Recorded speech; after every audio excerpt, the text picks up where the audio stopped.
네, 이번 시간에는요, 4장 22 섹션에 있는 이미지 그래픽에 대해 살펴보도록 하겠습니다. 지금 단계별 예제로 배우는 안드로이드 프로그래밍이라는 책은요, 게임하고 관련된 책은 아니에요. 초보자분들이 좀 쉽게 안드로이드를 접할 수 있도록 내용이 구성이 되어 있습니다. 그렇기 때문에 지금 2장에서 설명하는 이미지하고 그래픽은요, 그냥 순수 어플리케이션을 만들 때 필요한 정도만 좀 살펴볼 거예요. 그래서 조금 더 뭔가 게임 쪽에 가까운 이미지나 그래픽 관련된 지식을 얻고자 한다면 별도 책을 좀 살펴보셔야 될 것 같고요. 아니면 안드로이드 사이트에 있는 게임 강좌 쪽을 좀 살펴보시면 될 것 같습니다. 자, 우리는 어떤 거 살펴볼 거냐면요. 자, 이미지를 그릴 때 사용할 수 있는 캔버스랑 페인트에 대해서 살펴볼 겁니다. 자, 캔버스라는 건 뭐냐면요. 말 그대로 도화지라고 생각하시면 돼요. 그래서 이러한 도화지가 있으면 여기다가 뭔가 모양을 그릴 수가 있는 거죠. 도화지 자체에. 그쵸? 그래서 이 캔버스는 화면에 그릴 수 있는 영역을 제공하고 어떤 도형을 그릴지에 대해서 정의를 하는 부분이라 보시면 됩니다. 그리고 이 도화지에 뭔가 그리려면 붓이라는 게 필요해요. 그쵸? 그래서 뭔가 이렇게 그릴 수 있는 도구가 필요한데 그것을 안드로이드에선 페인트로 제공을 해주고 있고요. 객체입니다. 자바 클래스예요. 요걸로 제공해주고 있고 이 페인트에서 색상, 스타일, 뭐 그레디언트, 서체, 스타일 등을 설정을 할 수가 있는 겁니다. 그래서 이 두 개를 사용하면 우리가 이러한 캔버스에 원하는 모양을 그릴 수가 있는 거예요. 자, 그래서 캔버스 클래스에는요, 이렇게 사각형, 원, 텍스트를 그릴 수 있는 메소드가 준비가 되어 있고요. 페인트는 붓이라고 설명드렸습니다. 그래서 색상이나 어떤 모양을 직접적으로 만들 수 있는 그런 거라고 보시면 됩니다. 자, 그래서 캔버스 데모 A1이라는 프로젝트를 좀 살펴볼게요. 요거는 뭐냐면요, 이런 식의 모양을 단순하게 그리는 겁니다. 그래서 그 구조를 살펴보면요, 지금 캔버스 데모 A1이라는 건 액티비티를 상속을 해주고 있고요. 온크리 쪽에서 set content view라는 메소드를 호출해주고 있습니다. 이 메소드에서 우리가 지금까지 예전에 살펴봤던 예제들에서는 어떤 것 사용했었어요? r.layout.main 이라고 사용을 했었죠. 기억나시죠? 근데 여기서는 조금 다릅니다. new my view라고 해서 지정을 해주고 있어요. 조금 다르죠. 그래서 레이아웃을 이렇게 지정을 했을 때면 main.xml이 가지고 있는 그 객체, 뷰를 가지고 액티비티를 구성을 하게 되는 거고요. 그렇지 않고 이렇게 직접적으로 뷰를 지정을 했을 땐 이 뷰 가지고 액티비티를 생성을 하는 겁니다. 동일한 거예요. XML로 작성을 하느냐, 그렇지 않느냐의 차이점만 있는 겁니다. 그래서 이번 예제에서는요, 뷰라는 클래스를 직접 상속해서 myView라는 클래스를 생성을 합니다. 어떻게 생성을 하느냐?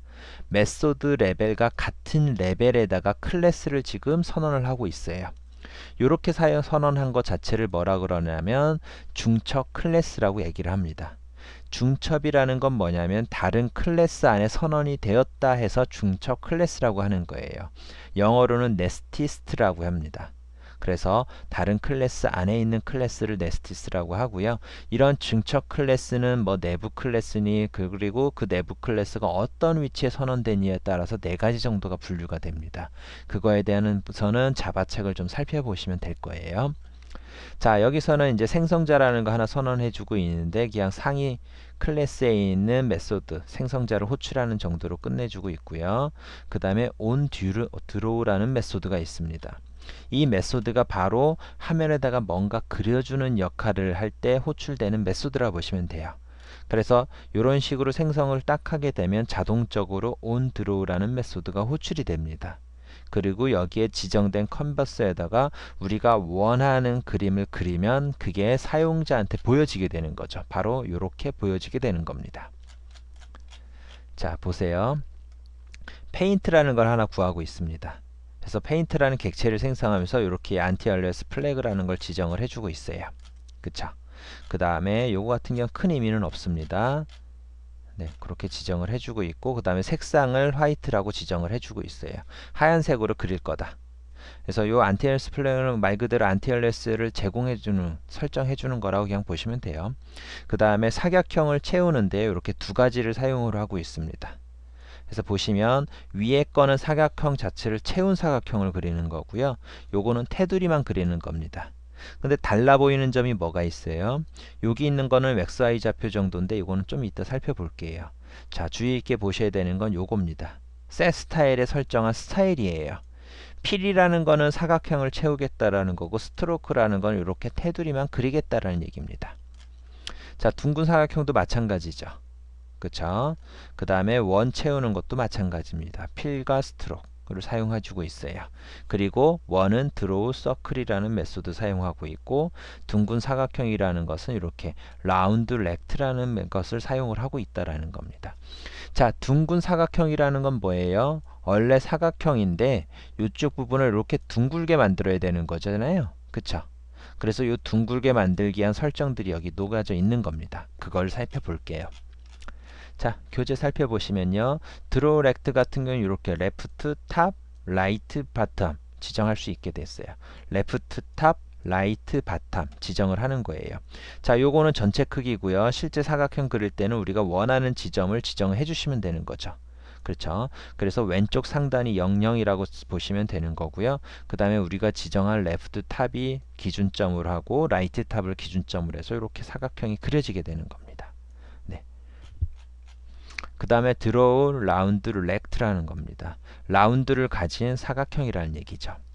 자, 사각형을 그리는데 라운드라는 것은 아까 말씀드렸다시피 여기다가 이렇게 라운드를 줘야 된다는 겁니다. 맞죠? 자, 그러면 중요한 게 뭐가 있겠어요? 자, 왼쪽 상단 여기 위치랑 여기 위치, 그래야 사각형을 그릴 거 아니에요. 그리고 라운드를 주기 위해서 필요한 게 바로 요 크기입니다. 요 크기, 요렇게 XY가 필요한 거죠. 그래서 그거를 이런 식으로 지정을 해서 여기다 지정을 할 수 있게 되어 있습니다. 그래서 R의 rect F라고 되어 있는 거는요, 이 사각형의 좌표를 가지고 있는 객체라고 보시면 되는 거고요.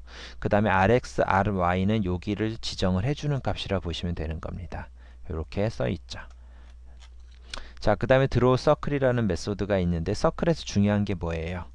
자, 원을 그리는데 중요한 건 뭐냐면 우리가 이렇게 화면에 있을 때 어디를 중심으로 그릴 거냐, 그게 중요한 거죠. 그래서 중심점을 가리키는 XY가 필요한 거고요. 이걸 중심으로 해서 반지름 얼마 만에 원을 그릴 거냐가 중요한 거겠죠. 그쵸?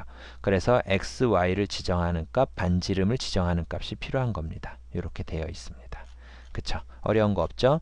요거 실제 한번 실행을 한번 해볼게요. 자, 코드 자체는 똑같습니다. 똑같은데 요거 보시면 요거 좌표 아까 다 설명드렸죠. 자, 요거는 왼쪽에 그리고 요건 오른쪽에 그리기 위해서 이렇게 좌표가 조금 다르다는 것만 좀 기억을 해주시면 될 것 같아요. 자, 실행을 하고 있습니다. 자, 에뮬레이터를 실행하는 시간은 조금 걸린다고 말씀을 드렸어요. 잠시 기다리시면 됩니다. 네, 실행이 다 됐습니다. 이렇게 실행되는 걸 확인할 수가 있겠죠. 자, 지금 보시면요. 자, 페인트 같은 경우 색 컬러 이런 메소드도 있고요. 이렇게 점 누르면요. 다양한 메소드들이 있습니다. 뭐 현재 컬러를 얻어오는 것 등등등등등 여러 가지 메소드들이 있고요. 셋으로 시작하는 것들도 여러 가지 메소드들이 있습니다. 그래서 이런 것들은요. 어떤 안드로이드 책에서 다 설명을 드릴 수가 없어요. 이 많은 내용들을 설명을 한다는 것은 책의 내용이 어마어마하다는 거고요. 이 책에서 이걸 다룰 수 없기 때문에 우리가 이런 것들을 이해하는 방법은 뭐냐면요. 핵심적인 거, 페인트 캔버스라는 걸 알았다면 그 관련된 객체에서 어떤 메소드가 있는지 직접 살펴보는 겁니다. 그거밖엔 방법이 없어요. 그래서 제가 페인트하고 캔버스를 설명을 드리면서 이런 색 컬러나 단순한 메소드만 설명을 드렸습니다. 이런 거 충분히 기억할 수 있잖아요. 그쵸? 요거를 기반으로 해서 아, 페인트에는 이런 기능이 있겠구나 라고 유추를 하는 거죠. 그리고 셋으로 시작하는 건 뭔가 설정하는 메소드니까 거기서 메소드를 이렇게 하나씩 찾는 겁니다. 그럼 왼쪽에 설명들이 이렇게 나와 있잖아요. 그래서 그거 보시면서 아, 요거를 쓰면 되겠구나, 요거를 쓰면 되겠구나, 이렇게 추정을 하면서 사용을 하셔야 되는 겁니다. 네. 다른 방법은 없습니다. 이렇게 하나씩 하나씩 찾아가시는 맛을 좀 익히시면 좋을 것 같아요. 자, 그래서 이번 시간은 여기서 마치도록 하고요. 다음 내용 또 다음 시간에 살펴보도록 하겠습니다.